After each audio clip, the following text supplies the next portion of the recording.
The story kicks off in a glitzy, high-end ballroom, the kind of place that's supposed to be romantic for couples to share a look, but it's also a total gossip hub. Some ladies are whispering about a gorgeous girl who suddenly showed up, remembering her messy past with her parents' debts. The chatter carries on with another group of women jealous of Baroness Ailan's pricey dress and necklace, wondering how she could afford them after she was just begging for loans. It turns out this lady, who vanished from high society after her family fell apart, is back with some shocking news for everyone. The gossips are reminded she's not Baroness Ailan anymore. She's Judith Mius, the daughter-in-law of the powerful Mius family. The ladies find the news of her pregnancy super weird, especially since the young duke has been missing for 5 years. Even though rumors say he confirmed the kid is his. One lady doubts the pregnancy is even real, thinking it's all some calculated trick, and she sounds pretty sure of herself. Suddenly, a powerful voice cuts them off, asking why they're talking so much about her daughter-in-law. The Duchess of Mius confronts the trash-talking women, accusing them of disrespecting her family by questioning the girl carrying their direct bloodline. The guilty lady starts stuttering, trying to apologize to the intimidating Duchess. The Duchess finds Judith and tells her to just ignore these petty people and get ready to leave. She adds gently that the baby in her womb probably needs some rest too. Judith agrees, and they both head out of the ballroom together. One of the ladies lets out a huge sigh of relief, glad she survived that awkward run-in with the Duchess. Her friend reminds her she got lucky because ticking off Isabella Mius, who's famous for her sharp temper, could have ended badly. Despite the drama, the women conclude the pregnancy must be real, but they're still wondering where the young Duke, Ekian Mius, actually is. In the carriage, the Duchess tells Judith that the rumors about her being pregnant with Ekian's kid have finally stuck, which means they can avoid declaring him officially dead. Judith tells her she'll return the expensive dress and jewelry as soon as they get back, noting she kept them in perfect condition. The Duchess hears this and sharply asks if she's lost her mind. She insists that Judith, as their daughter-in-law, even if it's just a contract, deserves these gifts, and tells her the dress looks great on her. The Duchess then orders her to whip up a late-night snack once they're back at the mansion, mentioning she looks way too thin, even for a fake pregnancy. Judith agrees, and the Duchess looks satisfied with that. Judith realizes the Duchess's harsh words are actually her way of caring. She basically means, accept the gifts and eat well. She starts thinking her new life as a contract daughter-in-law for a villain family is actually better than she expected. She remembers her painful past, being chased by debt collectors for money she didn't even borrow, and feels grateful to be with the kind Mius family. She decides to enjoy this temporary setup for a few months, thinking Ekian Mius won't be coming back anytime soon. When they arrive at the mansion, a blonde guy suddenly appears, commenting on how late they are. The Duchess is completely stunned when she realizes the guy is her missing son, Ekian. Ekian looks over at Judith, referring to her as his wife. Then he adds that she's the one carrying his child. Judith is standing there in total shock. She really thought he was dead. The story flashes back to when Judith, formerly known as Ailan, got her past life memories back after her dad committed suicide, leaving her with just a title and mountain of debt. After her mom ran off with a servant and took everything valuable, and while she was being kicked out of her house, she realized she'd been reincarnated into a novel she'd read. At first, she thought she'd gone crazy from the trauma of her tragic life, but the novel's memories were so vivid she couldn't ignore them, so she ran off to check if this world was for real. She remembers the title, A Flower Blooms in the Ruins, which is about a heroine who loses her flower shop but finds love in the end. She decided if she found the heroine, she wasn't crazy. Otherwise, she'd have to face the fact that she'd lost it. After a long run, she reached a flower shop and immediately recognized the heroine. She felt a huge wave of relief knowing she wasn't insane, but she was surprised to find out the heroine was only 12 years old at this point in the story. She recalls the cruel things debt collectors and former family friends said when they abandoned her. She remembers the pressure she faced to marry some old guy just to pay off the debts. She wakes up from a nightmare filled with these painful memories.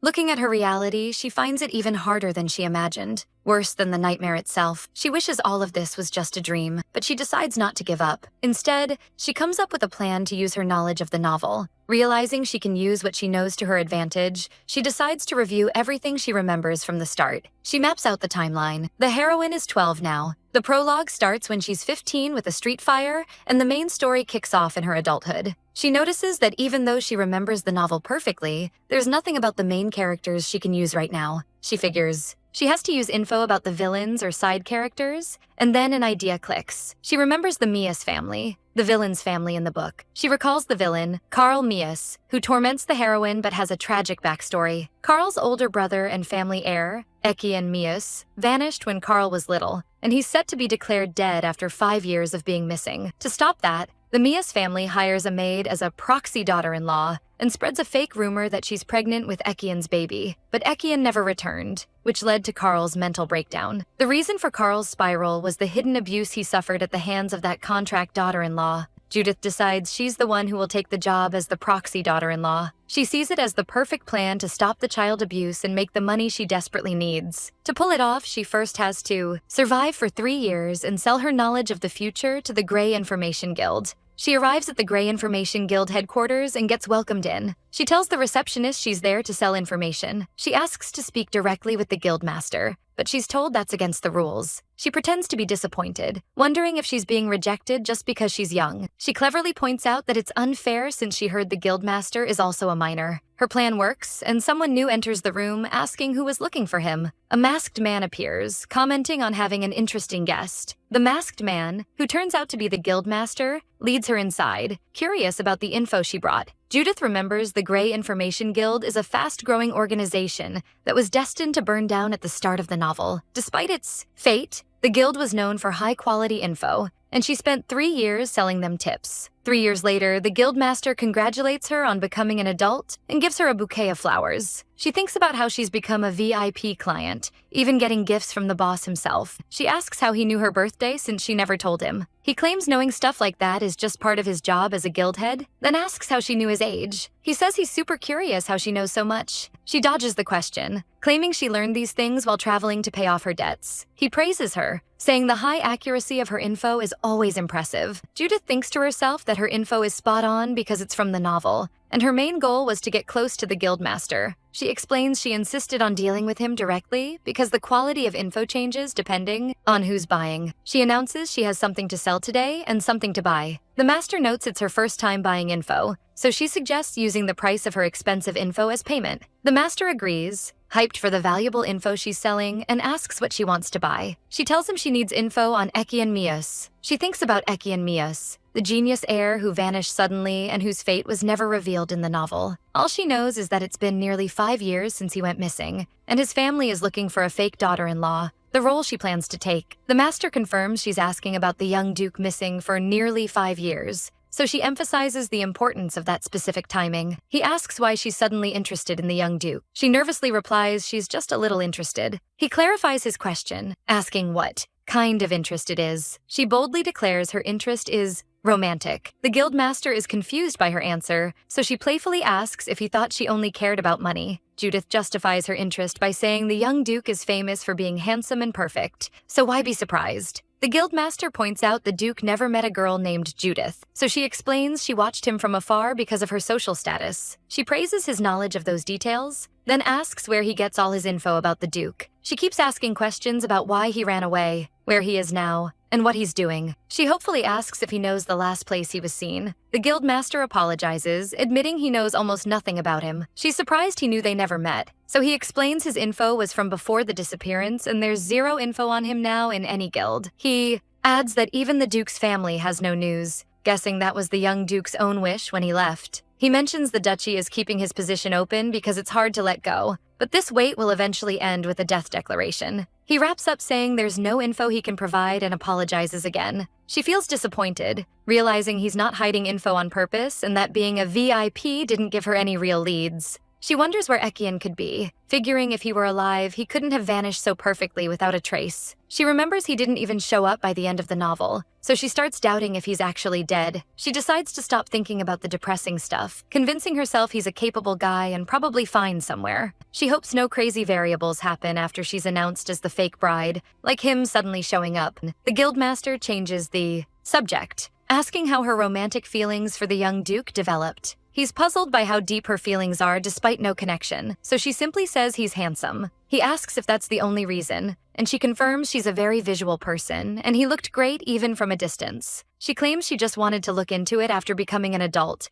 but can't do anything now, so he expresses his regret for not being able to help. He then remembers she was also planning to sell some info. She asks for his pen, explaining her info is so expensive that a simple trade wouldn't be fair. The guildmaster is surprised to see her drawing a map of the neighborhood they're in. She points to a specific spot on the map, an illegal trade shop, and asks if he knows it. She reveals a huge shipment of explosives just arrived there. warning that the whole street will blow up soon if it's not handled fast. She tells him he can pay for this info later. She adds with a smile that she'll even deduct the cost of the flowers he gave her. She leaves confident that the master will handle the situation efficiently, even if it involves an illegal shop. She feels hesitant. She preferred not to mess with the original novel's plot until her own plan was ready. She thinks about how she avoided making tons of money despite knowing the future, fearing the butterfly effect. So, she stuck to selling marginal info that didn't change the story, scared her plans might fail. But she realizes this fire is a major event that starts the novel, and changing it will definitely affect the timeline. Still, she couldn't just stand by knowing people would die, and reassures herself it won't mess up the fake bride plan. She justifies it to herself by saying her plan will change the story anyway, but it'll save the heroine and stop Carl's abuse. She concludes her plan is best for everyone. She'll stay for a few months, fake a miscarriage, take the money, and leave. She decides to head to the Mias Duchy the next day. The butler stops her from meeting the Duchess without an appointment, but she insists it's urgent and about the young Duke. The servant explains her options are limited to sending a letter or requesting a meeting that might be rejected, so she asks how long that takes. He tells her she should expect to wait at least 3 months. She's shocked and panicked at the thought of waiting that long. She understands the delay, realizing many people tried to scam the family with fake info about Ekian. She worries they might find another fake daughter-in-law in that time, while the butler asks if the wait is okay. She realizes she has no choice but to reveal a secret about the young Duke to prove she's serious. She tells the butler a specific detail about Ekian's childhood hate for pomegranates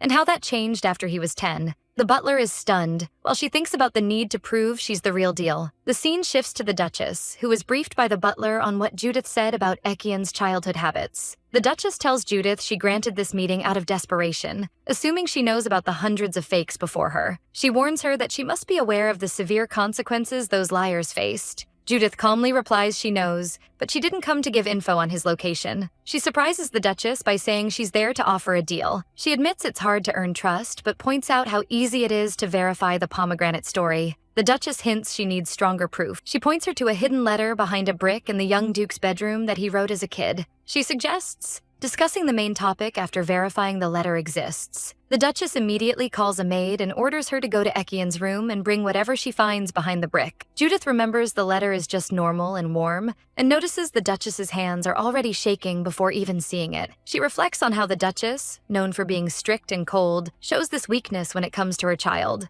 A maid enters to tell the Duchess what she found. The maid presents the letter found inside the brick. The Duchess is overwhelmed with emotion as she looks at the letter. She immediately recognizes her son, Ekian's handwriting. The Duchess, now fully convinced, asks how she knew all this, and asks again if she really knows where her son is. She admits her desperation and willingness to do anything, even mobilizing all her family's power, to see her son again. Judith wonders why he left home despite having a family that loves him this much. The Duchess urges her to say whatever her request is. Judith repeats that she didn't come for info, but with a proposal. She reveals she knows about their plan to delay the death declaration and tells the Duchess her proposal is about that. She asks for a 2-day window to let the Duchess investigate her before she reveals the full proposal. The Duchess agrees to meet her in 2 days. She leaves the palace feeling relieved because she reviewed the novel's content carefully despite the heavy pressure. She wonders about her strangely strong memory, which makes her recall tiny details as if someone stuffed them in her head. On her way, she hears passers-by talking about the alley that almost blew up from bombs. She realizes the guildmaster handled it successfully and the disaster was avoided, though she's unsure of the story's future now. The guild master suddenly meets her, calling her Lady Aelon and asking where she's been all morning. He notices she looks totally exhausted, like she hasn't seen sunlight. She playfully tells him she was at the Mias family mansion. He curiously asks why she was visiting the mansion. She decides to tell him in advance that she's marrying into that family because she feels he'll find out anyway. She slyly asks if this is good info, and adds she won't charge him for it. He stays silent in shock. He asks, shocked, to confirm what he heard, and she confirms the news with a bright smile. He tries to understand, ruling out marriage to the younger son or the Duke himself for legal and social reasons. She explains she's marrying the young Duke himself. His confusion grows, asking if she means the missing Ekian Mias, and she confirms it. He shouts in frustration, wondering how she can marry someone who's missing. He reminds her she came to him looking for info on him, so she just tells him to wait and see. She winks confidently, asserting her info has never been wrong so far. The guildmaster thinks to himself that Judith Aelin was always a weird woman who appeared with accurate info while keeping her sources secret. He sees she's become even weirder after becoming an adult. Her claim of loving Ekian, whom she never met, was ridiculous. But her talk of marrying him now is beyond absurd. She's talking about marrying a man who's about to be declared dead. He sarcastically wonders how she'll marry without a husband. He concludes she must have special circumstances, but he trusts she's not the type to scam people. The guildmaster thinks that even if she were a scammer, the Duke's family isn't naive enough to be easily fooled. He figures this makes her story even less believable and stands puzzled by her plan to marry the young Duke. He sighs deeply, admitting he's totally clueless about what's going on in her head. He wonders to himself, revealing his true identity as Ekian Mias, exactly how she plans to marry him. He thinks back to the past and how everyone in the duchy saw him as the rightful heir, even though his brother Carl was more deserving. So he decided to leave the palace before becoming an adult, realizing his disappearance was the only way to change that decision. He barely managed to erase every trace of his identity as Ekian Mias and lived a quiet life as the head of the Grey Information Guild. He wonders why she's showing up now, after nearly 5 years, with a marriage proposal that's just as weird. He finds her claim of having feelings for him totally illogical, since he rarely participated in high society and only with the top nobility. He assures himself it's impossible he ever met her, since she belongs to a barony drowning in debt. He blames himself for being so confused that he forgot his main job, rewarding her for saving the alley by paying off her debts. He decides not to go back to her immediately, assuming she's currently busy with her many teaching jobs. He thinks about her incredibly packed daily schedule, which makes her one of the busiest people in the entire capital. He admires her resilience, noting that despite her chaotic life, she never complained and her eyes always sparkled. He mentions how she's always serious and positive, pulling off tough tasks casually every time. He's convinced she's not the type to resort to fraud and decides to call her in to finish his business and listen to her plan properly. He also decides to hear out that ridiculous marriage plan of hers. Meanwhile, Judith finds herself on the street, having left way too early for her first lesson. The Maya's family butler surprises her with a greeting. He tells her he's coming from the Duke's mansion on the Duchess's orders to escort her and treat her as a guest of honor. She asks for a moment to send messages to cancel her scheduled lessons, but he tells her there's no need. The butler explains the duchy already handled her schedule, so she agrees to go with him right away. He leads her through a narrow alley, explaining the carriage couldn't get in. Judith is impressed by the speed and efficiency of the Mias family, who finished investigating her and cleared her schedule in one day. She finds it hard to believe a family this powerful couldn't find their missing son for years. She thinks their natural blonde hair and exceptional looks would make it hard for any of them to hide. She speculates he might be dead already, or maybe he ran away to hide a terminal illness so his family wouldn't grieve. She concludes this last explanation is the only one that justifies leaving behind all that wealth, honor, and a loving family. The butler leads her inside the mansion, and she thanks him. Judith feels the moment she's been waiting for has finally arrived. The Duchess tells her she couldn't wait until tomorrow and sent her men to get her, and that she finished investigating her background. The Duchess asks if she's bothered by the investigation, but Judith denies it, admitting she was the one who came yesterday without an appointment. The Duchess admits one day of waiting felt unbearably long and painful. The Duchess declares she's not a patient woman and asks to get straight to the point and hear her proposal. Judith starts explaining, mentioning that it'll soon be 5 years since the young Duke vanished, the legal date to file a death declaration. She concludes the Duchess wants to delay this declaration by any means, so the Duchess asks if she can help. Judith reveals she's not the one suggesting a new way, but she knows the solution the Duchess already thought of, announcing a woman carrying the young Duke's child. She explains that claiming there's a real family bloodline in an unborn child's womb will give a reason to delay the death declaration, because a dead man can't father kids. The Duchess confirms she's right, explaining her husband, the head of the family, is the only one who can determine true Mia's blood, and no one would dare question his call. Judith realizes this is just a temporary trick that will only last a few months. The Duchess admits she hopes this message reaches her son,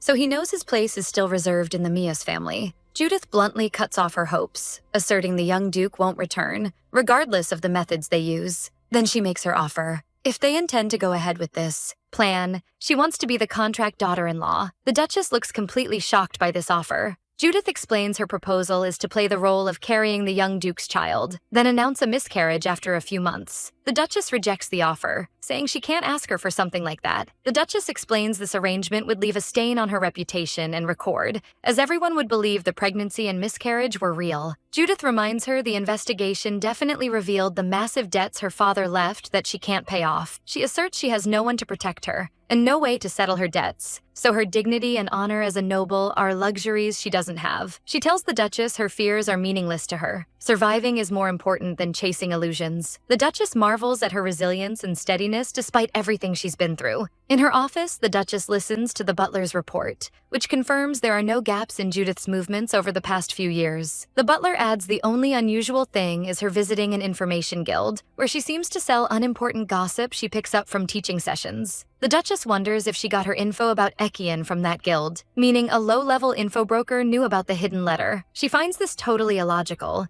especially since Judith somehow knew about her plan to delay the death declaration, which is too specific to be just a guess. The Duchess gets more puzzled about the real source of Judith's info. The Duchess asks Judith directly how she knows all these things. Judith replies that since she was little, things she sees in her dreams often happen in reality, and she dreamed about the young Duke and the Duchess. The Duchess presses her, believing she must know where Ekian is, but Judith denies knowing anything beyond what she already told her. The Duchess reluctantly accepts this ridiculous explanation, saying she has no choice but to believe her. However, the Duchess criticizes Judith for her lack of negotiation skills. She tells her if she really wanted this deal to work, she should never have said Ekian wouldn't return. She suggests it would have been better to lie and claim he'd return, or just avoid the topic altogether. The Duchess wonders why she's being so brutally honest when she's in desperate need of this deal. The Duchess explains that in her experience, when someone reveals a weakness before a deal, there's always a calculated reason behind it. The Duchess asks Judith directly for her calculated reason. Judith replies that she gave up her dignity as a noble, but she didn't give up her humanity. She confirms that, as the investigation showed, she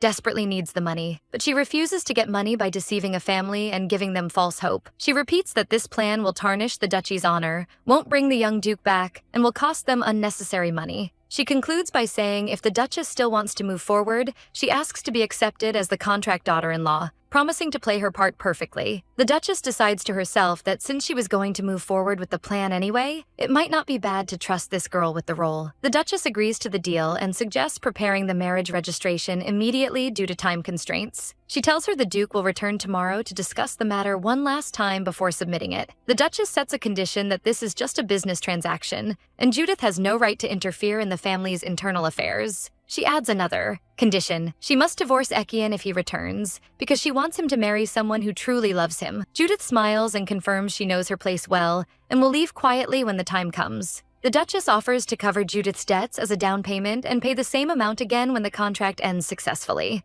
Judith is stunned by the generous offer that doubles the value of her debts. The Duchess justifies her generosity by saying she at least has enough conscience since she's hindering a young woman's future marriage. Judith loses her cool for a moment. Sure, this isn't a dream. While the Duchess smiles seeing her finally act her age, Judith suddenly bows emotionally, thanking the Duchess deeply and calling her a benefactor, promising to do her absolute best. She asserts her thanks come from the bottom of her heart. The Duchess pretends to be indifferent, saying this amount is nothing for her. Family, and she didn't give it because she likes her. Judith goes to the moneylenders to settle her debts, and one of them tells her with a congrats that all her debts are paid off. The moneylender jokes they might see her again if she needs to borrow, so she screams in his face that she'll never borrow again. The moneylender expresses surprise that a gambling addict like her dad had such a responsible daughter, and offers to invest in any business she might start. He comments that despite her resentment toward her parents, she's like them in some ways. Judith agrees, saying she also made a gamble, but with her life. She takes a deep breath after leaving, declaring she's finally free. Judith feels relieved and free after being liberated from the debts she thought would tie her down forever. She credits her quick freedom to the Duchess, who helped her despite acting indifferent. She sees this reward as way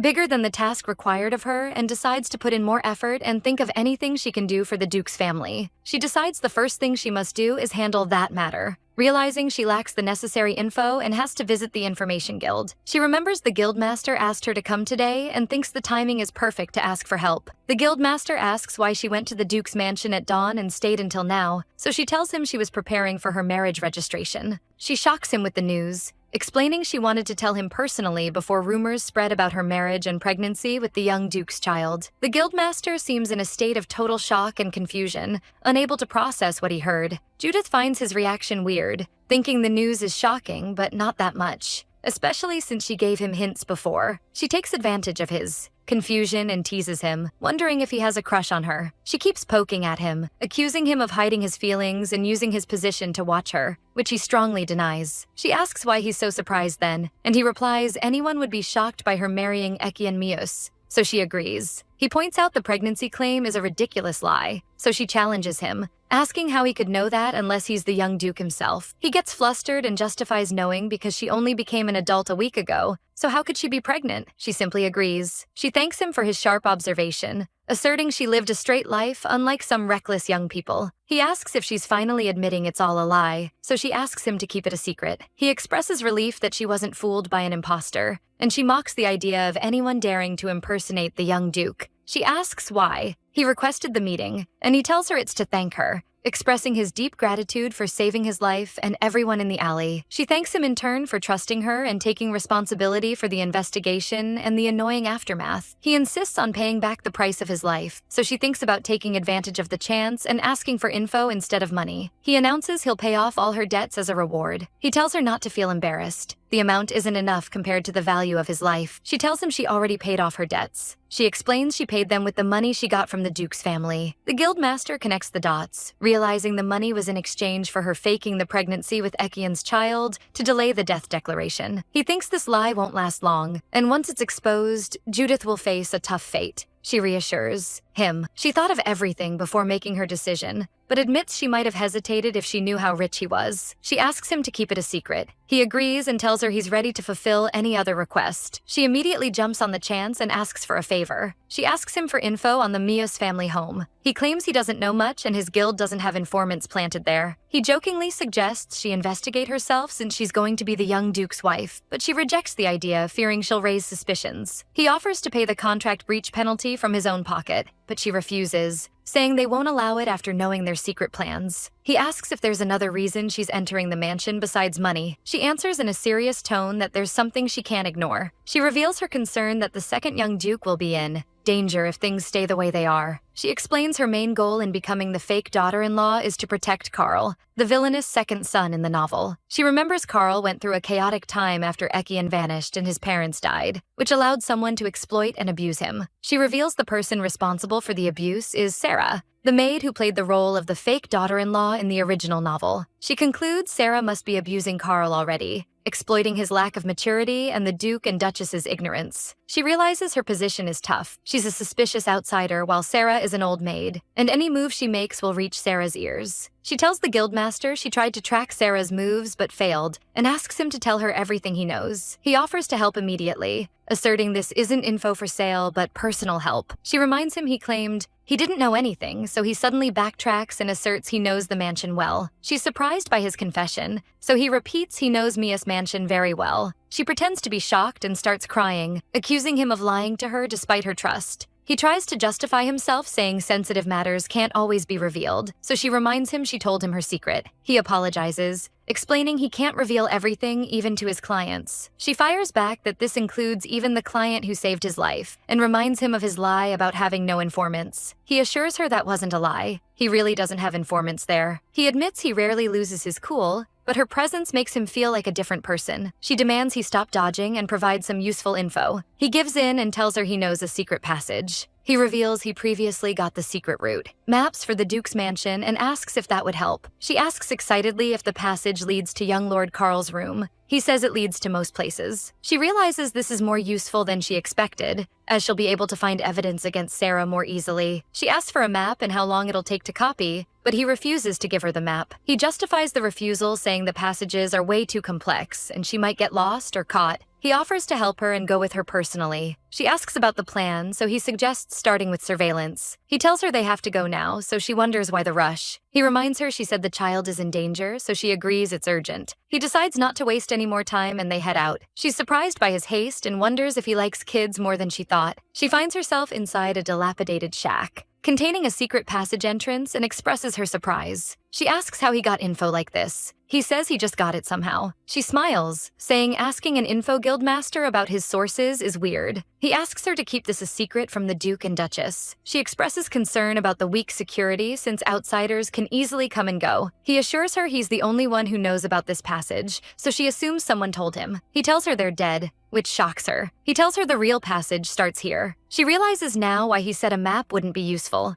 The passage looks dark and super complex. He asks her to hold his hand tight so she doesn't get lost. She agrees, feeling shy, and promises to be careful. He asks her as they walk if she's sure about her decision that will affect her future marriage. He explains it'll be hard for her to marry a good noble again. She replies she's not sure. Maybe because she never learned about noble honor. She remembers how her dad and mom neglected her upbringing. She mentions they hired a tutor for her, but their marriage was a failure. She recalls how her dad rarely came home and how her mom was closer to a servant than to him, and eventually ran off with him. She thinks it would have been better if her mom married that servant from the start, since she looked happy with him. She concludes she doesn't mind marrying a commoner as long as he's responsible and loyal. He's surprised by her accepting the idea of marrying a commoner. She asserts that's way better than marrying a noble like her dad, and sometimes wishes she wasn't his daughter to avoid inheriting his debts. She suddenly adds another condition for a future husband. She playfully announces he has to be handsome, so he comments on her sticking to her principles. They finally reach their destination, and he whispers that this is young Lord Carl's room closet. He notes how cramped the place is because of the clothes. He points her to a gap in the door she can look through. Judith realizes the situation is intimate, and she can see clearly through the gap. She wonders to herself why the guildmaster has such an athletic and well-built body. She recalls how she dedicated all her time and passion to paying off her debts. From giving private lessons to making repayment plans, she admits she never noticed him as a man before. He hid most of his physical features skillfully,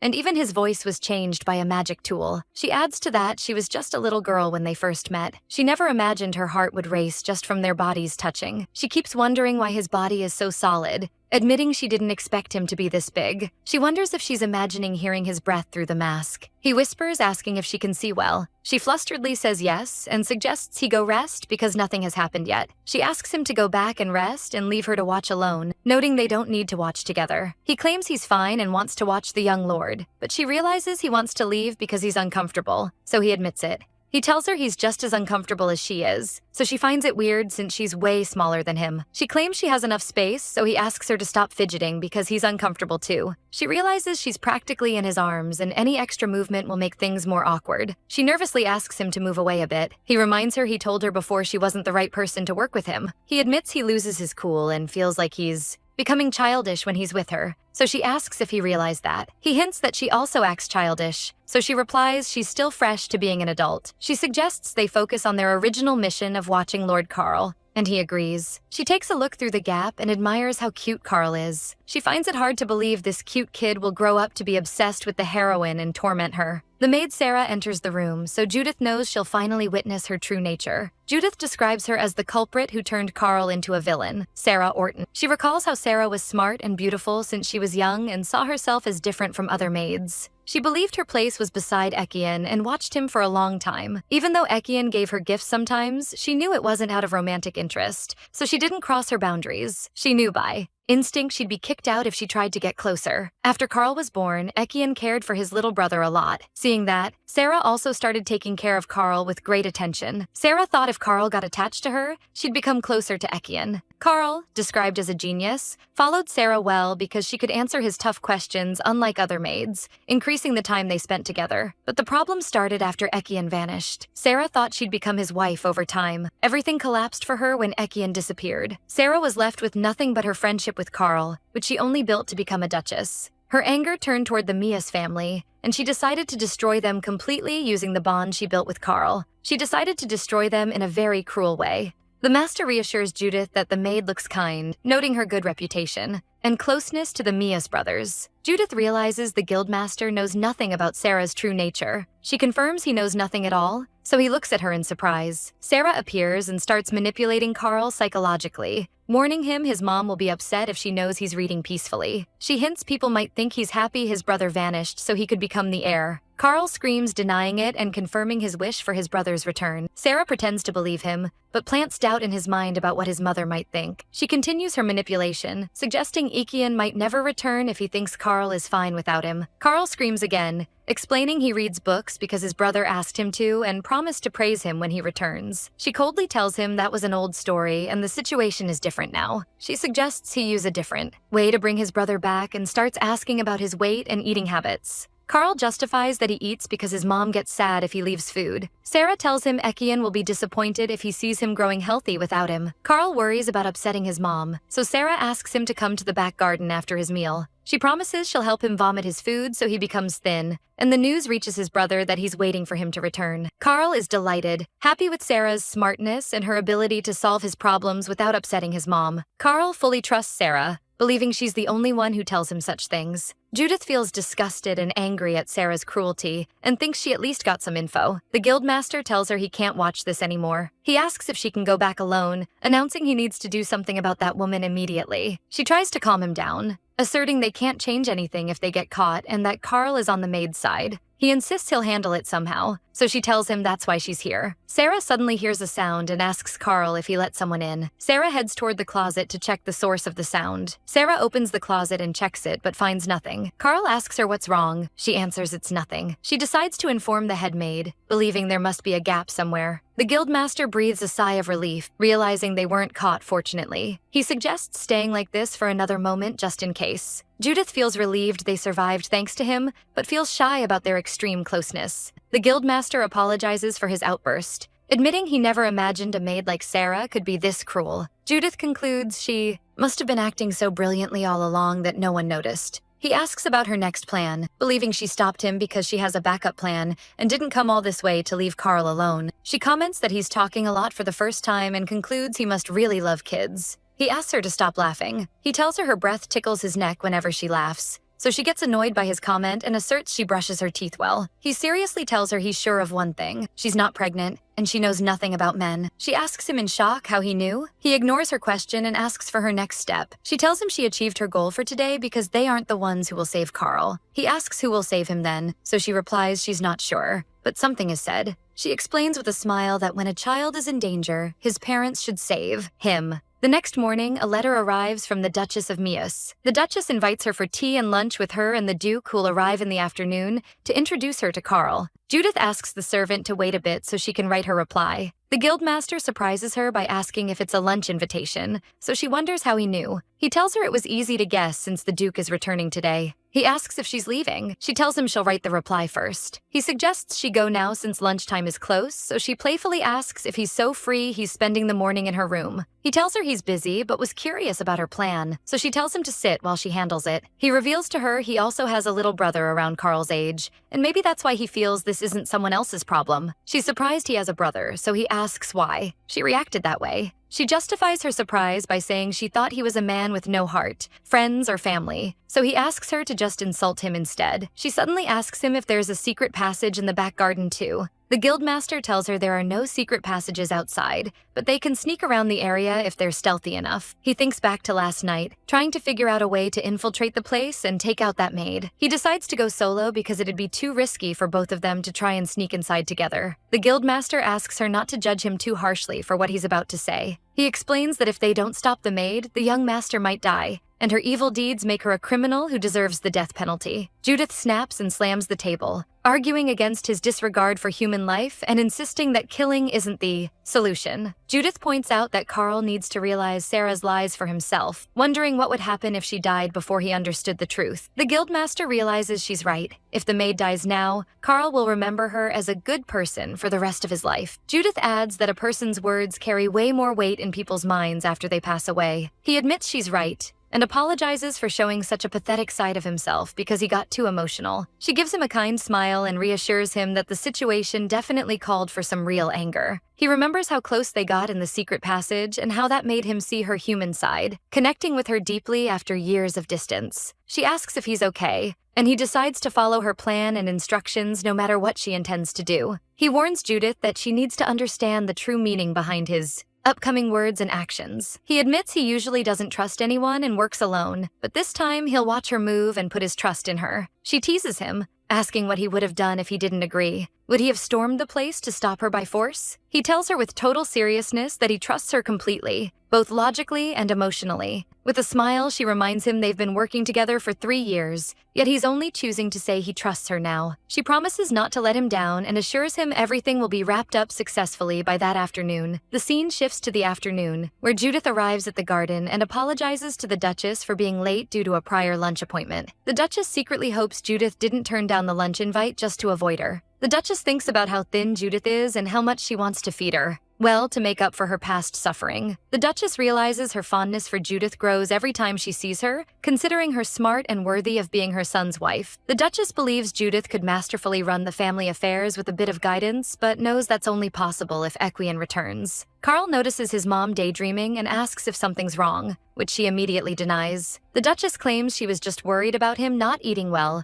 and encourages him to keep eating. Carl enthusiastically assures her he's eating great today, and takes a huge bite to put her mind at ease. Carl mentions hearing about the teachers being fired and the night training stopping, justifying it by saying he just needs a break. The Duchess feels sad that Carl is so affected by his brother's absence, but she's somewhat relieved that Sarah is there to fill that emotional void. The Duchess asks Carl to finish his dessert quickly while she gets ready to welcome their expected guest. She tells him she'll introduce him to this important guest later, and Carl obediently agrees. The Duchess gets ready for the tea party in the rose garden, enjoying the fragrant flowers and the peaceful atmosphere. Suddenly, Judith bursts into the scene, running in a total state of panic and terror. Judith screams a warning to the Duchess that Carl is in immediate danger and urges her to come quickly to save him. Flashback to Carl waiting alone in the garden before the maid, Sarah, approaches him. Sarah asks Carl about his meal and apologizes for not staying until the end to avoid being around his mother. Carl tells her his mother was busy preparing to receive an important guest coming later that afternoon. Sarah thinks wickedly that since everyone is busy in the garden, she doesn't need to be extra cautious with her plan. Carl assures Sarah he followed her instructions and got rid of the teachers and training sessions, claiming he desperately needed rest. Sarah praises him, tricking him into thinking that enduring the heir's harsh training is reckless and unnecessary right now. Sarah feels a rush of ego and vanity for successfully getting the genius child to obey her every command to the letter. Sarah secretly wishes Equian were there so her perfect plan to control the family would be complete. Sarah insanely believes she's the only woman who truly deserves to be Equian's wife. She blames Equian for leaving her, believing she's a precious, shining star who shouldn't spend her life as just a maid. Sarah directs her spite and hatred toward the family, specifically Carl, blaming them for all her failures. Sarah gives Carl a magic potion, telling him it'll help him vomit and get rid of the food he was forced to eat. She lies, saying she struggled to get this potion from the city last night, and innocent Carl thanks her for her efforts. She keeps manipulating his mind, convincing him that staying sick and weak will force his missing brother to return. She tricks him into thinking that Equian's intense worry over his illness is the only thing strong enough to bring him back. She warns him that if he succeeds as the heir and grows up healthy, Equian will feel at ease and decide never to return. Carl decides to drink the potion, fully convinced that staying weak and sickly is the only way to see his beloved brother again. Sarah encourages him with a wicked smile, telling him he's the only one who can bring back the happy days they had with Equian. The guildmaster watches the scene angrily from the bushes, wishing Judith would hurry up before it's too late. He grips a tree branch tightly, telling himself he's only holding back from killing this toxic woman because he trusts Judith's plan. Sarah pressures Carl to drink the potion fast, promising to bring more after every meal he eats. She convinces him this sneaky method will bring Equian back without having to worry his parents or tell them anything. The Duchess suddenly intervenes, slapping the bottle out of Carl's hand as she screams a flat-out refusal. The bottle shatters, spilling everywhere, and Sarah is struck with shock and terror at the sight of the Duchess. The Duchess grabs Sarah by her clothes with violent rage, ordering her to shut her lying mouth. The Duchess harshly scolds the ungrateful maid, disgusted by her bold audacity to harm and manipulate her young son. The Duchess screams for the head maid to drag Sarah out immediately and call the knights to throw her into a dark cell. Sarah resists fiercely, screaming arrogantly for no one to dare touch her, thinking she's superior to the other servants. One of the maids, calmly and creepily, agrees they aren't the same, calling her an evil woman who used her beauty and cunning to torture an innocent child. Sarah begs Carl for help, but the maid reminds her that her annoying screaming will only make the knights treat her harsher. Judith watches the scene with total relief that Sarah is dealt with, getting ready for the next and most important step of her plan. Carl cries and tries to defend Sarah, thinking she was acting in his best interest.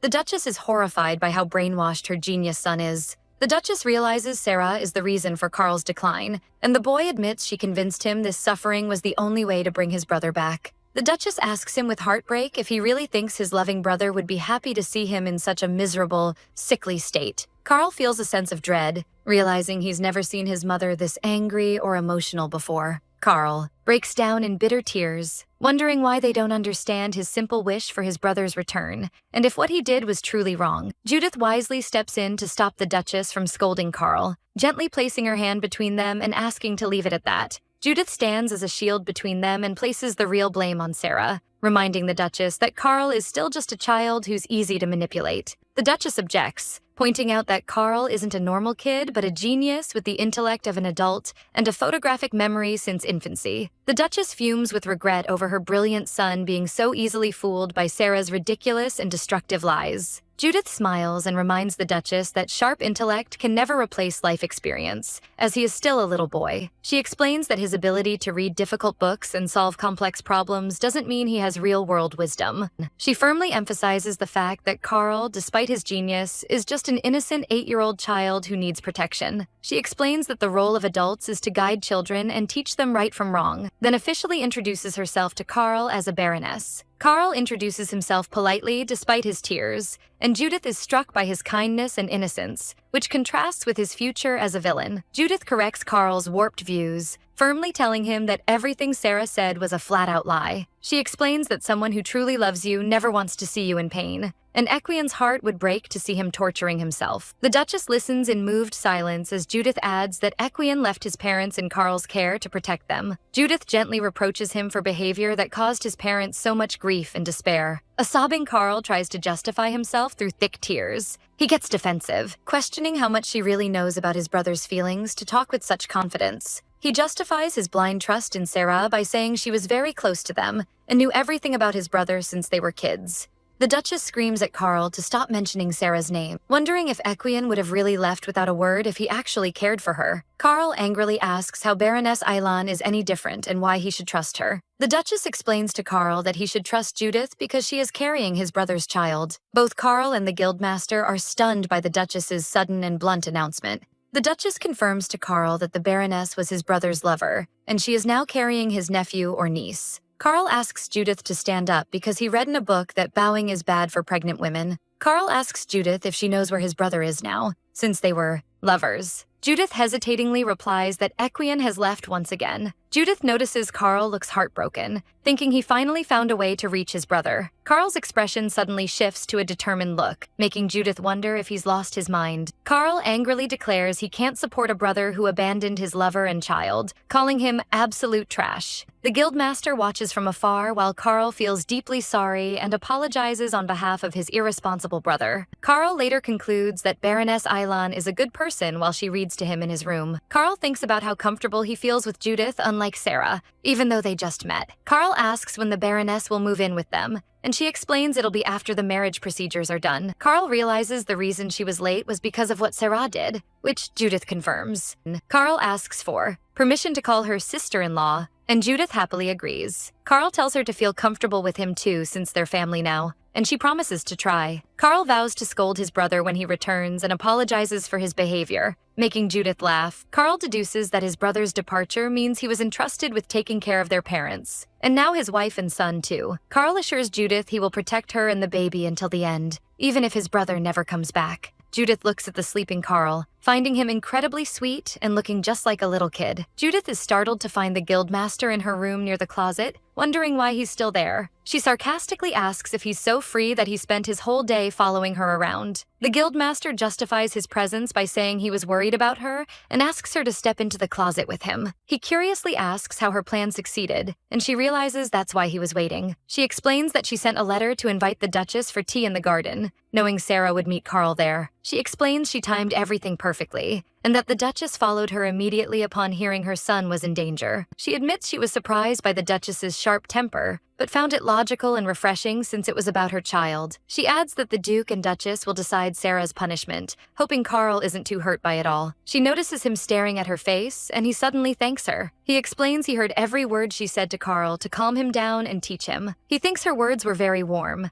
especially when she said children have the right to grow step by step. He describes her as a good person, which piques her interest. She playfully asks if he's fallen for her, making him blush and get flustered. She keeps teasing him, saying she's smart and kind-hearted, while he gets more flustered by her being so close. She reminds him the timing is terrible because she's about to get married and doesn't want a relationship right now, but she adds that she's not rejecting him entirely, which surprises him. She suggests he show his face later if he's serious, and then she'll think about marriage again. He's stunned that she's already thinking about a second marriage before her first one is even official. She justifies it by saying she'll be debt-free soon and has the right to think about her future after everything she's suffered. He reminds her she liked Equian, but she replies there's no point holding on to someone who might be dead. She says even if he's alive, he might have turned ugly from all the suffering. He gets annoyed by her coldness, so she sarcastically asks if he was dumped because of his looks, then apologizes. He advises her not to rush into marriage again now that she has money and time. She agrees, explaining she might think differently if she actually had a family now. She remembers that her own family was a failure, which wasn't her choice. She admits she felt jealous of Carl because his parents actually worry about him, unlike hers. She expresses her desire to build a family with someone of her own choosing, confident she'll succeed. She tells him she'll give him a chance, as she doesn't mind marrying a commoner as long as he's rich and responsible, and she adds that she doesn't even know if she'll like his face. Meanwhile, Carl is having a nightmare in his room. Judith decides to leave and tells the guildmaster to get going too. The guildmaster is left alone, confused by the casual way she said all those things. The next day, another invitation arrives, but this time it's from Duke Mayos personally. The guildmaster, who's been hanging out in her room since morning, says goodbye. He justified being there by saying that as the Information Guild leader, he needs to know anything happening secretly in the palace. She thinks he seems sensible enough to respect the boundaries she set, but she also thinks she might seriously consider his offer if his face is decent. She decides to postpone thinking about it for a few months. Baroness Judith Aylin arrives at the Mayos Palace as the candidate for the contract daughter-in-law. She's greeted by both the Duchess and the young Lord Carl. The Duchess claims she only came to express her gratitude for what happened yesterday. Carl grabs her out of habit, saying he came because he was happy to see his sister-in-law. The Duchess comments on the beauty of the roses, which confuses Judith. The Duchess clarifies she was just talking to herself. Judith realizes they were affected by her mention of the roses yesterday because they aren't good at expressing their feelings. The Duke notes that this is the first time the Duchess and Carl have agreed on liking the same person. Judith meets the Duke for the first time and introduces herself officially. The man introduces himself as Pen Mayos, head of the Mayos family. Judith recognizes him as the Iron Duke, Pen Mayos. She finds that his appearance matches his title. He looks harsh and cold. Carl leaves after greeting his sister-in-law. Carl wishes her good luck before leaving, and Judith thanks him. The Duke begins the formal procedures and introduces the doctors present. She's shocked when the doctor introduces himself as Bart Kalin, the family doctor for 10 years. She immediately remembers he was one of the Emperor's men in the novel. The Mayos family was a constant threat to the Emperor because of their power and wealth. The current Emperor was extremely wary of the duchy. Bart Kalin was the Emperor's right-hand man, dedicating his life to carrying out his wishes. She realizes she forgot that this man is the reason the Duke and Duchess die in a year. The Duke explains that Bart is responsible for his health and the family's nutrition. Another young doctor named Hugh Lamas is introduced.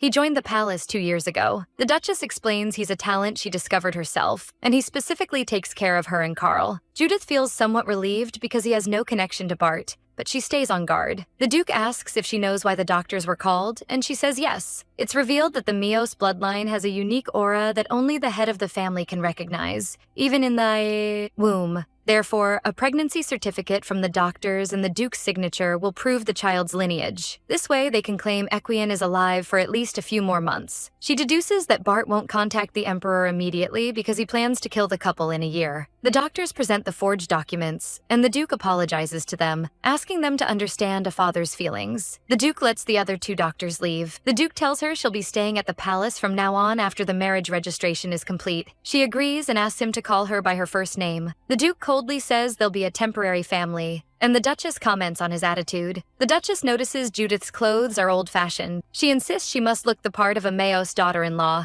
even if the role is temporary. Judith vows to do her best, and the Duchess tells her she'll get her new clothes immediately. The Duchess orders Judith to stand up right away, confusing her. The Duchess enthusiastically announces they're going shopping first. The Duchess admires a white dress and orders it added to the list. moving on to the next. Then she orders an elegant black dress added as well. She doesn't hesitate to add a trendy red dress to the pile. The Duchess expresses how much every dress suits Judith and decides to see the final one. The Duchess asks her to try one last dress, kindly asking if she's tired. Judith insists she's not tired but hesitates to say something. She expresses concern that maybe they've picked out too many dresses. The Duchess pretends she's only doing this for her own personal pleasure, not because she thinks Judith is special. She urges her to hurry up and try the last one. She agrees with the designer that all the dresses look amazing on her and feels proud. The designer curiously asks the Duchess about her relationship with the young lady. The Duchess proudly announces she's going to be her daughter-in-law. The Duchess asks to see the final dress immediately, declaring there are plenty of accessories and shoes to buy too.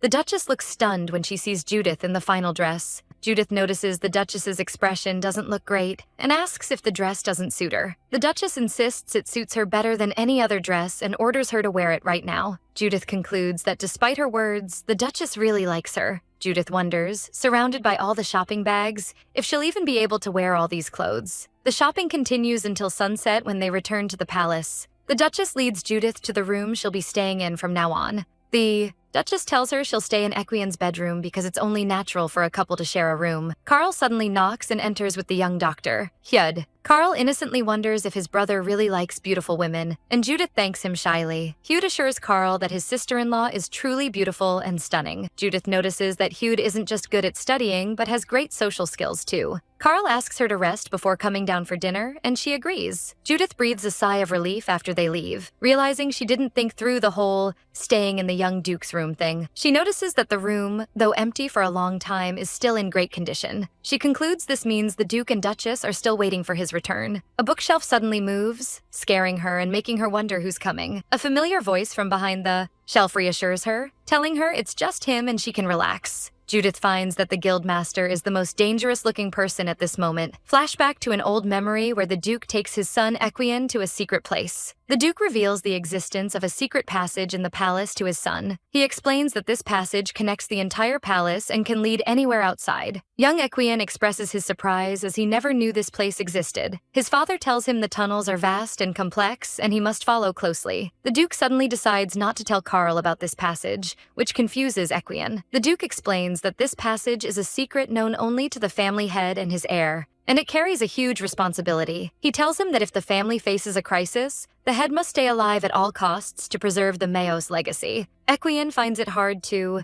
accept the idea of the family head running away and abandoning everyone. The Duke leaves the choice to Equian to decide what he'll do, as that is the burden of the family head. Equian decides he doesn't want to survive alone, and he doesn't want to lose his family. The Duke is happy to hear his son shares the same feelings. Equian vows that day to become a family head like his father and protect the Mayos family no matter what. But he later realized he wasn't destined to be the heir. The guildmaster thinks about how he never intended to return, but he kept coming back because Carl was in danger. He decides this will be his last time in this place. He's surprised to find Judith in the room and reassures her she can relax. He asks Judith for help getting out of the secret passage because he can't leave on his own. He guides her on how to open the passage by pulling certain books in order. Judith is amazed by how far these secret passages stretch. She sarcastically wonders if he thinks it's normal for a stranger to wander through these passages. She alerts the guildmaster from his daydream and asks what's wrong. He claims he was just surprised. She playfully asks if he fell in love with her again after seeing her all dressed up. She reminds him he'll have to wait until her divorce since she's Equian Mios' wife now. Equian wonders to himself what would happen if he returned to the palace. He knows his parents and Carl would be overjoyed at his return, but he fears Judith will try to leave as soon as his identity is revealed,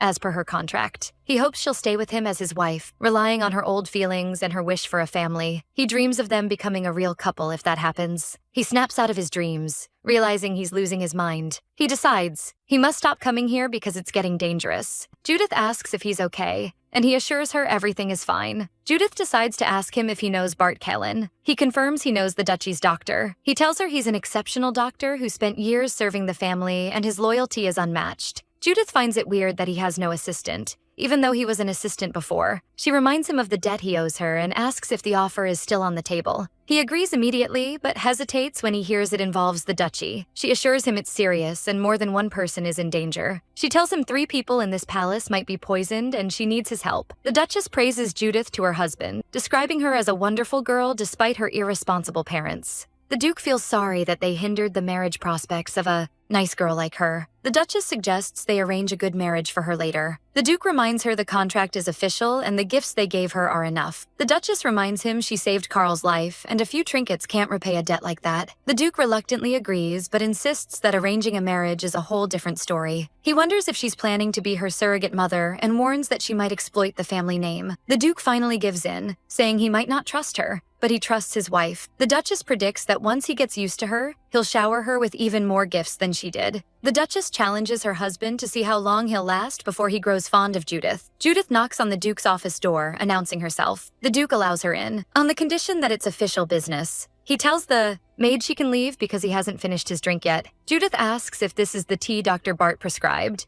and he confirms he drinks it every day. The Duke explains Bart visited this morning and prescribed the tea, assuring Judith she'll be treated as family. The Duke asks the purpose of her visit, and she tells him she has a concern regarding the marriage registration. The Duke encourages her to speak, expecting she might have changed her mind due to the weight of the situation. Judith reveals her birthday was recently, which surprises the Duke. She explains she's worried that announcing the pregnancy now would mean she got pregnant while a minor, which would hurt the young Duke's reputation. She adds that this would also affect the honor of the entire duchy. The Duke admires her deep thinking, as she cares for the family's honor instead of just taking the money. The Duke decides to artificially set the pregnancy date, but Judith suddenly stops him. Judith apologizes, claiming she smells something weird, and asks to check his teacup. Judith remembers the question that popped into her head after meeting the Duke and Duchess. The novel said the couple would die in a year, but they didn't look sick at all. She knew Bart had already started setting the stage for the poisoning, which raised a new question for her. She wonders how Carl survived the poisoning plot, if they failed to kill him, and why. She remembers the Duchess mentioned Hugh prepares medicine for Carl's severe stomach pains. After forming her hypothesis, she asked the guildmaster to tell her when the Duke drinks his tea. Despite the guildmaster's skepticism of Bart's loyalty, she insisted on her request. She desperately hoped her theory was right, realizing how dangerous it would be if she was wrong. The Duke asks if she wants to check the tea, and she says yes. He agrees to her request, and she approaches him, thanking him. Judith assures the Duke that the strange smell is definitely coming from the teacup. She asks him not to drink it and to call Dr. Hugh immediately. The Duke angrily asks why she's specifically asking for Hugh. She claims she learned about herbs through her friendship with a herbalist while working as a teacher. She admits the story is made up, but she can identify herbs by their scent. She tells him the tea smells like a poisonous herb whose name she can't remember. She explains this poison doesn't show symptoms at first, but leads to death, which shocks the Duke. She suggests Hugh check it to be sure, as caution is a must when it comes to health. The Duke realizes from her serious look that she's not saying this lightly. The Duke calls the butler immediately. He orders him to bring Hugh and the tea his wife and son drink, keeping the matter secret. Hugh arrives in a hurry, expressing relief that the Duke is safe. The Duke asks about testing the tea, and Hugh confirms there's a way. Hugh points out that bringing poisonous herbs into the palace is almost impossible. Judith suggests the idea of herbs interacting to become poisonous, which Hayat agrees with. Hayat hesitates to check Bart's prescriptions out of respect for him as a senior doctor. The Duke finds it hard to believe, especially since he and his wife felt the benefits of the tea. He explains his wife's health improved after the tea, as did his own energy. Judith asks about young Lord Carl's condition. She points out the contradiction. The tea makes Carl sick despite its supposed benefits for others. Judith realizes she doesn't have enough evidence to convince him and feels she can't just leave it at that. Hugh suddenly stops her, asking her to wait a moment. He tells them he thinks he overlooked something and needs a moment to think. Hugh performs a test on the tea, leading to a chemical reaction. Judith confirms her theory about why the couple felt healthy and why Carl survived. Bart's original goal was to kill all three slowly so the cause wouldn't be discovered. Unlike his parents, Carl suffered stomach pains, which led Hugh to find an effective treatment. Prescribing this medicine every time was what kept Carl alive. Hugh confirms to the shocked Duke that the tea indeed contains poison. He explains that the mix of herbs in the 3 cups is what created the poison. He calls this poison the patient killer, as it gives a sense of health before leading to death. This was also the cause of Carl's stomach pains because children's bodies are more sensitive. The Duke panics, wondering if Carl is in danger now. Hugh reassures him that the medicine he prescribed contains a rare antidote. He explains he used this antidote constantly because it was the only effective treatment, without knowing the real reason. If it weren't for Carl's symptoms and Hayud's medicine,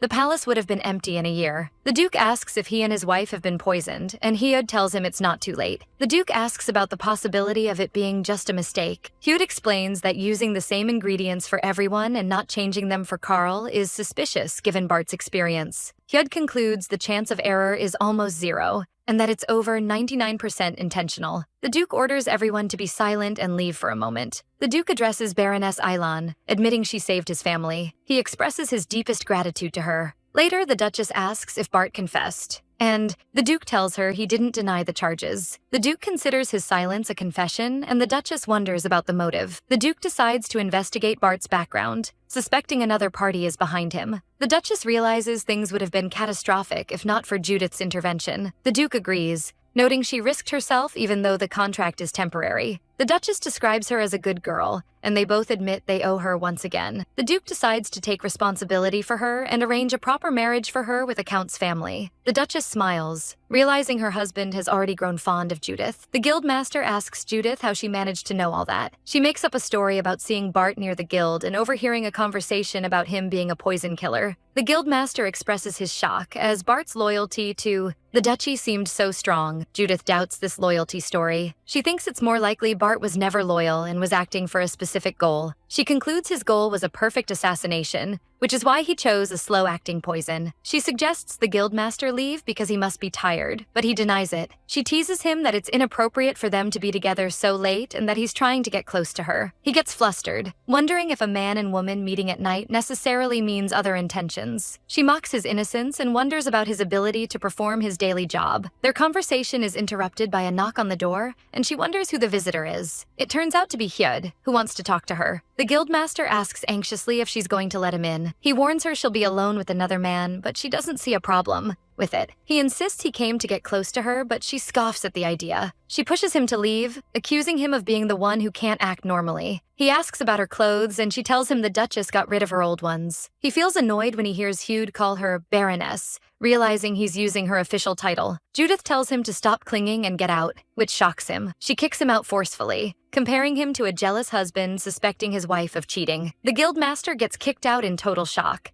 unable to believe he was just compared to a jealous husband. Judith invites Hyud to come into the room. She asks him to call her by her first name until the marriage is officially registered, and he agrees. They both refuse to drink the tea, which cracks them both up. She asks why he's visiting and if Bart has confessed to everything yet. He tells her that Bart hasn't admitted to a single thing so far. He explains that he's actually there for a personal reason. He thanks her deeply, admitting he's in her debt as the Duchy's doctor. She goes easy on him, explaining that the deep trust everyone had in Bart was what kept any junior doctor from suspecting him. Hyud admits his work was restricted because of Bart, who kept him away from any prescription duties. She offers him some comfort, and he points out that with his skills, he could have gone anywhere else. He justifies staying by saying that signing the fake pregnancy certificate went against his conscience as a doctor, but he did it for the money. He reveals he has 7 siblings, which leaves Judith totally puzzled. He explains that his parents sold their farm just to put him through school, and his second brother was the one supporting the whole family. She asks about his parents, and he tells her they passed away a long time ago. Judith realizes his story is a perfect match for the missing brother of the main lead in the novel. She figures there's no way 2 stories could be this identical, and his age fits the timeline perfectly too. She's shocked to realize this guy is actually a Marquise's son, and that she might be able to help him find his real parents. She worries about what would happen to his siblings if he went back to his biological family. She asks him if he finds it hard to carry all that responsibility on his shoulders. She reminds him that he could have walked away from them at any time. She adds that he could have traveled or gotten married just to cut those ties. He admits he never really thought about it before, but now sees those as possible options. But he brushes the idea off, admitting he doesn't think he could actually do it. He says seeing Carl reminds him of his own siblings and that he'll be heading back to them right away. He views himself as just a doctor chasing money under the excuse of his family. She reassures him that what he's doing comes from a place of love for his siblings, not something to be pitied. She tells him she wishes she had an older brother like him, and that she's actually jealous of his siblings. He admits he never expected to find such comfort in a fancy palace like this. She suggests they support each other since they're in similar spots, and he agrees. Judith decides she's definitely going to help this kind and hardworking young man. She vows that she'll find his biological parents no matter what. Meanwhile, the Guildmaster is thinking that Hyud coming over in the middle of the night was a reckless and suspicious move. He wonders why Judith let him in so easily, especially since she made him wait for 3 years. He remembers her words about giving him a chance if he's rich and loyal. He gets annoyed at the thought that she's handing out chances to everyone. He decides to push those thoughts aside and focus on the mission. He realizes he desperately needs to meet Bart right now. He flashes back to a fateful night when he was 17, the night everything he believed in started to crumble. Bart knocks on the young Duke's door, asking to speak with him. Bart enters, and Equian thanks him for coming. Bart explains he knows why he was summoned, claiming it's out of loyalty to the Mios family. He tells him he's forced to tell the truth out of respect for him. Bart drops the bombshell. He's not the biological son of the Duke and Duchess. Equian refuses to believe such a sudden claim and calls it an insult. Bart tells him the tea he drinks every morning contains a substance that changes his hair color. Equian stops drinking the tea for a while, hoping Bart's words were just nonsense. But he's horrified when he sees black strands of hair growing in his golden hair. He had no choice but to accept Bart's words. He asks Bart about his real parents, but Bart refuses to answer. Now, Equian meets Bart in his cell, and Bart looks surprised to see him looking like this. Bart recognizes him immediately, despite his new appearance. Bart tells him it's more appropriate to call him by the title Prince. He tells him he'll answer his questions since he's dying soon, so he'd better hurry. Equian asks why he told him to leave the family if his loyalty was a lie. Bart mocks him, confirming he's not the Duke's real son. He tells him his appearance now looks exactly like the Emperor did in his youth. He insists that what he told him 5 years ago wasn't a lie. So Equian asks why. He kicked him out then. Bart coldly replies that staying would have hurt him even more. He calls him the cursed prince. Hyud tells Judith that people assume medical academy students are all rich. He explains that he's currently paying his siblings' tuition from his high salary. He points out that they also get free food and drinks. He expresses his deep admiration for the Mayos Palace. He notes that a lot of the criticism against the family actually comes from the imperial family. Judith agrees. Everyone knows the Emperor sees the duchy as a thorn in his side. He reveals to her that the Emperor was the one mocking the Duke and Duchess when they couldn't have children. The Emperor snuck into the Academy records and leaked the Duchess's medical details to high society. Judith finds this behavior disgusting, especially since someone's desperation shouldn't be mocked. She decides she has to find Hyud's biological parents as soon as possible. She wishes she could meet the guildmaster to ask about it, but she can't just go visit him. She decides to ask Hyud for help since they've become friends. She asks Hyud to do her a favor, and he agrees instantly. She asks him to deliver some letters to a trusted servant because she doesn't know the staff well. He offers to deliver the letters himself since he's heading out tomorrow anyway. She asks if it'll be a bother, but he assures her it's no trouble at all. Judith thanks him warmly for his kindness. Suddenly, Hyud gets the hiccups from pure shyness and embarrassment. She asks if he's drunk, and he claims the alcohol is starting to hit him. He tells her he'll be back tomorrow after delivering the letters. She feels dizzy all of a sudden after he leaves. She throws herself onto the bed, enjoying the comfort. The guildmaster is surprised to see her lying on the bed like that after drinking with another man. He sarcastically adds that she's doing this in her husband's room. Judith wakes up feeling something strange and different than usual. She notices the guildmaster looks different and wonders if something happened. She decides to get up and ask him about it. She tries to stand but feels dizzy and loses her balance again. She tells the guildmaster to stop as he tries to catch her from falling. He tells her the blanket is about to swallow her whole. Judith apologizes to the guildmaster for her state, explaining she loses all her strength when she overdrinks. The guildmaster scolds her for not knowing her limits and drinking with a guy she just met. Judith justifies it by saying she and Hyud are colleagues since they work for the same people, and she asks him for help getting up. He points out that their relationship was just a business transaction, not a partnership. The guildmaster sarcastically asks if entering the Duke's palace together counts as a working relationship too. She angrily demands he take the damn blanket off her before she suffocates and throws up. He warns her not to puke on someone else's bed, and they bicker before he finally agrees to free her. He comments on how weird the situation is while saving her from the blanket, telling her to stay still. She notices his touch is careful and totally free of any bad intentions. Even so, she feels strange at the slightest touch of his fingertips. She thinks about how bizarre the scene is, lying on a strange bed while he unwraps her. She blames herself for talking too much, thinking she should have just stayed quiet. He advises her not to trust men so easily, especially those who've been drinking. He warns her that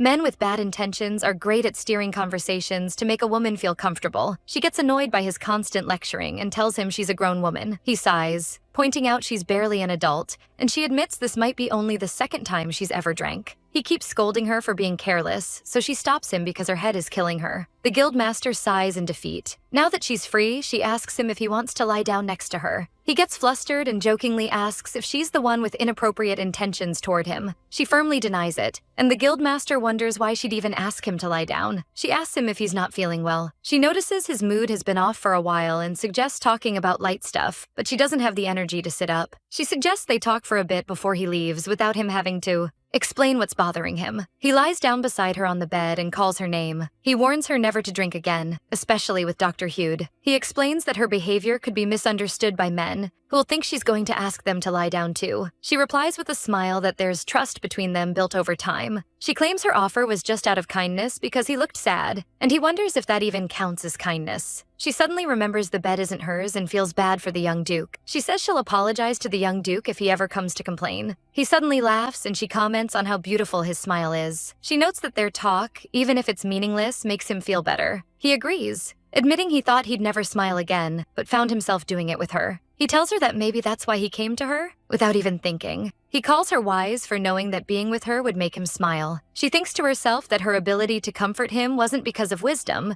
but because she'd been through the same thing. She remembers how, as a kid, she wished someone was by her side when she was sick or sad. She recalls her longing for someone to share her struggles with, even if it made life more complicated. She remembers feeling lonely when Hyud talked about his siblings, realizing she has no one to be responsible for. She concludes she was just emotional that night and didn't want to send him away after he finally smiled. She remembers they talked for a long time until she drifted off, and when she woke up, he was gone, leaving her tucked in warmly. She wakes up the next day and realizes she forgot to ask about the Sudan Marquis family. She reassures herself that Hyud will deliver her letter today. Hyud is shown doing his errands, carrying Judith's latest letter for delivery. He remembers how everyone was sad about Judith resigning, praising her kindness and hard work. He smiles, admitting to himself that she really is a good person. He looks for the address on the last letter he needs to deliver. He's surprised to find the address belongs to the Grey Information Guild. He realizes he could also buy information about something he's curious about. He thinks about asking how to win the heart of someone he's crushed on. Back in the past, Bart tells the cursed prince that he must be curious about his real mother. He reveals that he's the child born from the Emperor's assault on the last priestess. In the present, Equian feels a sense of disappointment in his existence again,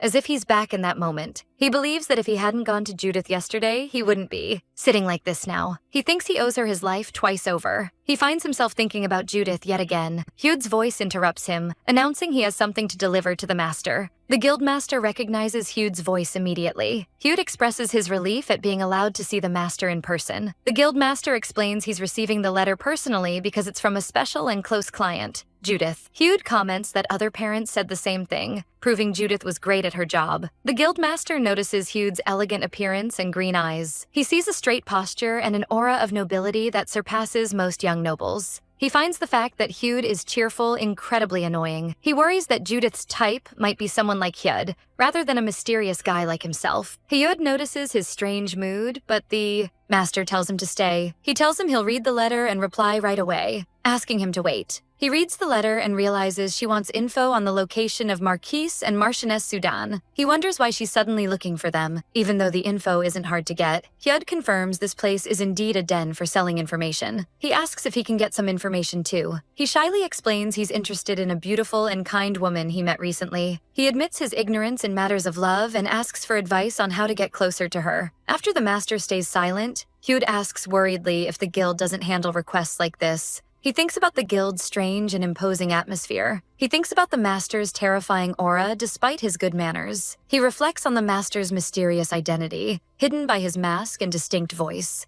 He concludes the place is for top-secret info and feels embarrassed about his request. He tries to withdraw his request, but the master agrees to answer him. He tells him he can determine if he even has a chance with her or not. The guildmaster correctly guesses their first meeting was at Duke Meos's palace. He reveals he knows Hyud is the Duke's attending physician. He rattles off his full name, qualifications, and career history. Hyud is blown away by the guild's ability to gather info. The guildmaster advises Hyud to give up on the girl he loves. He tells him she only sees him as a close colleague and flat out rejects the idea of him trying to get closer. Hyud asks about her type, wondering if a handsome and hardworking guy isn't enough. The master claims he doesn't know all that, but insists there's one thing for sure that Hyud knows himself. He points out that Hyud isn't in a position to pursue a relationship with her, which Hyud admits. The guildmaster tells Hyud that taking it slow won't work because he's simply not her type. Hyud expresses surprise, insisting he's objectively not bad-looking. Hyud mentions he has a face any woman would like, a fact the guildmaster finds even more annoying. The guildmaster points out that nobles generally prefer other nobles. He explains that the girl he's interested in is a noble,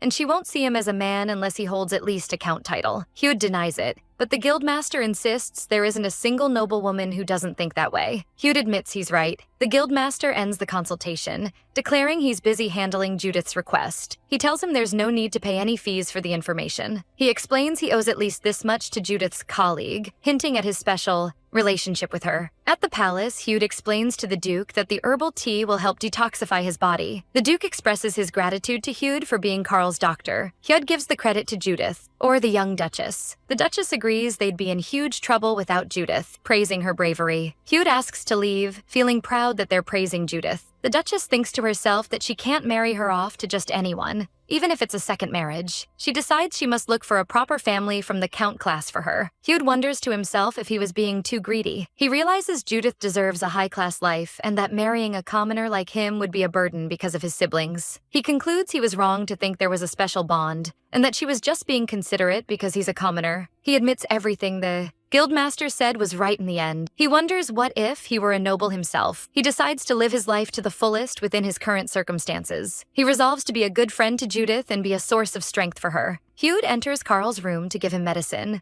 and Judith is surprised by his arrival. He explains the medicine he brought is for the young Duchess. Carl is shocked and asks worriedly if his sister-in-law is sick. Judith reassures him she's enjoying his reading and the medicine isn't because she feels ill. Hyud reveals the medicine is to help with morning sickness. Hyud praises Carl's vast knowledge, and Carl confirms he's read about pregnancy and childbirth. Carl asks worriedly how bad her nausea is, and she reassures him it's not that bad. Hyud tells her the medicine will make her feel better and that it's also used for mild nausea or hangovers. Judith thanks him, feeling relieved. He gives her the reply to the letter she asked him to deliver. Hyud decides to focus on what he can do now. He tells himself he is Judith's good friend. The letter tells her that Marquise and Marchioness Sudan have arrived in the capital for a banquet at the Imperial Palace. Judith wonders about the sudden tone in the letter. She sees the Marquise and Marchioness being in the capital as good news, but thinks about how to tell them about Hyud. She realizes a direct approach won't work and will just look suspicious. She remembers she convinced the Duchess by claiming a prophetic dream, but that won't work with the Marquis and Marchioness. She searches her memory for something from the novel she can use. She suddenly remembers something important. She recalls that in the novel, the Marquis and Marchioness would visit the shrine of Chaska, the last shaman, whenever they came to the capital. They visited the shrine to pray for the safe return of their missing eldest son. Chaska was the last heir of the Uele tribe, known for their ability to see the future. Chaska came to the empire alone and offered to naturalize in exchange for land to build a small shrine, but she never left the shrine and never revealed her power, eventually disappearing without a trace. Nasty rumors spread about her, claiming she was a witch who might be carrying a demon's child. Mysterious things started happening at the shrine. The incense never went out and the flowers never withered. When the people who tried to destroy the shrine went insane, it became a place where people came to offer prayers. Judith realizes the Marquis and Marchioness are among those people. She decides she has to exploit this fact. She comes up with a plan and gives it a funny name, the Spirit-Possessed Young Duchess. Her plan involves getting to the shrine before them and pretending to receive a revelation from Chaska. She'll claim she heard Chaska's voice telling her their son is working as a doctor at the Meos Palace. She sees it as a perfect plan that also explains her prophetic dreams to the Duchess. She decides she must first get permission to visit the shrine. She plans to tell the Duchess she dreamed of going to the shrine to pray for the baby's health. There's a knock at the bookshelf. She's surprised it's the guildmaster and lets him in. She wonders why he came in person instead of sending a letter and finds his behavior inappropriate. She asks if he received the letter she sent and why he's here. He sarcastically asks if they should only meet when there's business to discuss. She answers with a flat yes. He wonders in confusion if he did something wrong. She clarifies she's not angry, but she feels bad toward the Duke. She explains that having a stranger wander through the house without the owner's knowledge is creepy, even if his intentions are good. She asks him to communicate through official channels from now on. He asks mockingly if Hyud is now closer to her than he is, and she says that's not what she means. She tells him she has to leave now to get permission from her mother to go out, which shocks him. He asks if that's weird, and she explains the Duchess was the one who asked her to call her that. After a silence, he says he understands. She tells him the Duchess seems even kinder than her real mother, despite the weird comparison. She wonders if her talk is strange, and he tells her he's wondering too. He reveals to her that he only recently discovered the identity of his real mother, and that the person who raised him and the one who gave birth to him are two different people. She deduces he's talking about the day he looked so broken. She thinks she doesn't know the right words to comfort him. especially since he never talks about himself. The guildmaster changes the subject and asks where she's going. He's shocked when she tells him she's going to the shrine of the last priestess. He asks worriedly why she's going there. She jokingly tells him she's going to pray for the baby's safety. She adds she wants to ask something personal, though she heard no one ever gets answers there. He asks if going there is part of her duties as the young duchess. She tells him he doesn't have the right to interrogate her. He apologizes, admitting his curiosity crossed the line, but points out she seems very involved in the Duke family's affairs. He adds she's so involved it's hard to tell if she's a real daughter-in-law or a fake one. She agrees and tells him she's just an employee. She announces she's leaving now, reminding him she needs her employer's permission to go out.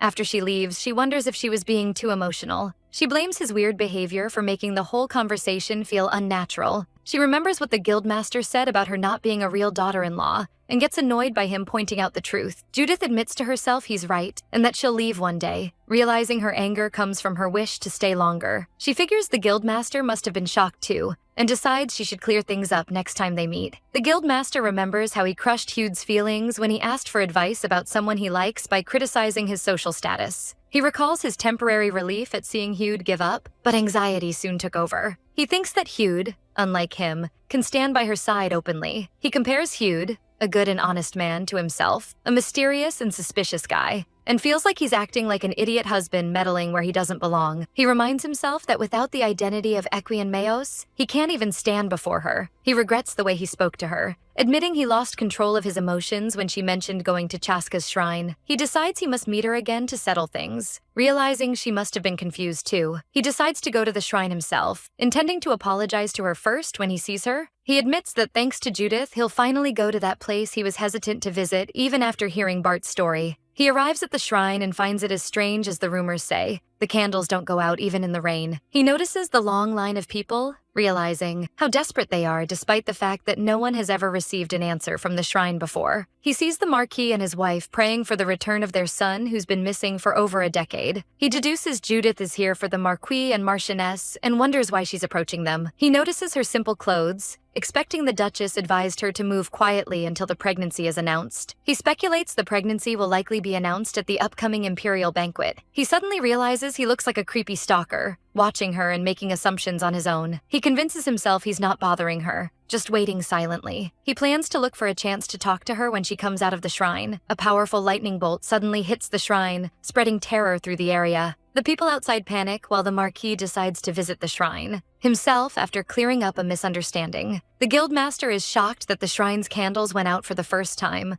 wondering if it's a curse from the last priestess. A passerby screams that it's a curse. While the master wonders to himself if he's the reason for what's happening, he tells her in his heart to stop this nonsense, believing she shouldn't do this no matter how much she hates him, and he calls out to Judith anxiously. The scene flashes back to the past, where Equian Mayos was a happy boy and the heir to a wealthy and powerful family. His life was perfect with respectable parents and a kind younger brother. Despite the bad relationship with the imperial family, he trusted the crown prince would fix things. As time passed and Equian secured his spot as heir, his life turned upside down. Dr. Bart came to him with an unbelievable story. He wasn't the Duke's biological son. As proof, Bart told him that stopping the tea would reveal black hair. It didn't take long before Equian discovered every word was the truth. Bart handed 2 medical records to the desperate Equian. One record was for the Duchess and contained a 10-month time gap. Bart explained the Duke and Duchess were on a trip to Bart Island the year he was born. There, they found an abandoned infant and didn't return to the capital for 2 years. Bart revealed the child they adopted was him,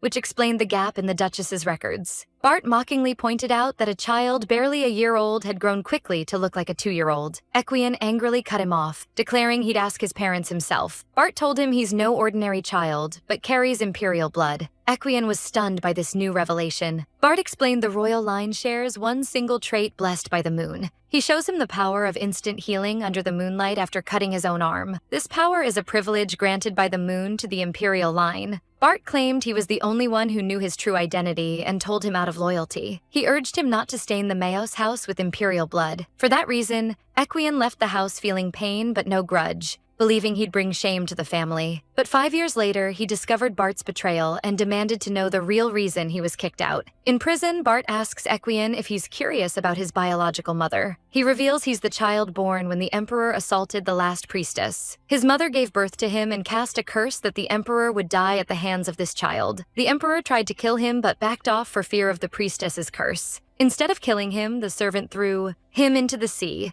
where the Duke and Duchess found him on Bart Island. The Emperor and the Duke knew this much, but the Duke family hid the truth out of love for him, while the Emperor waited for their fall. Equian wonders why he was kicked out 5 years ago, if that was the plan. Bart explains the plan changed when he realized things weren't going as expected. He admits he originally came to poison the Mayos family on the Emperor's orders. But as soon as Equian appeared, his plan started to fall apart. The Emperor ordered him to stop the poisoning, wanting to see the family destroyed by the son they raised. At first, Bart assumed the couple wouldn't fully accept Equian, and his role would end as soon as Carl was born. But they never gave up on him, and he grew into a young man. Bart warned the Emperor repeatedly that Equian wouldn't kill the Duke, and that they should resume the poisoning plan. Bart realized he'd become a forgotten pawn when the Emperor stopped listening to him. Equian finally understands this is why Bart kicked him out of the palace. Bart confirms he did it so Equian would leave faster, assuming he'd gained the Emperor's favor. Bart mocks the story, pointing out that the tool meant to destroy the Mios family had disappeared in its place. Back at the shrine, Judith feels things are going smoothly as she managed to stand directly before the Marquise. She's confident people will believe her when she claims she received a revelation after leaving. She wonders anxiously if it's okay to use the priestess's name so easily, and fears being cursed. She reassures herself her intentions are good, and that the priestess will understand. She reminds herself she's survived scarier things, like a mountain of debt. Upon entering, she finds the shrine perfectly clean despite there being no one to look after it. She's impressed by the candles that never go out inside the shrine. She wonders if there really is a mysterious power in this place. She's surprised and shocked when one of the candles that's supposed to never go out suddenly dies. She immediately bows and prays, asking for forgiveness from the priestess. She apologizes for using her name, insisting her intentions are good and asking for help just this once. She hears a strong wind and fears being trapped inside. A mysterious figure appears and tells her they're finally meeting, calling her by her full name. She's struck with amazement and wonders if this figure knows her identity.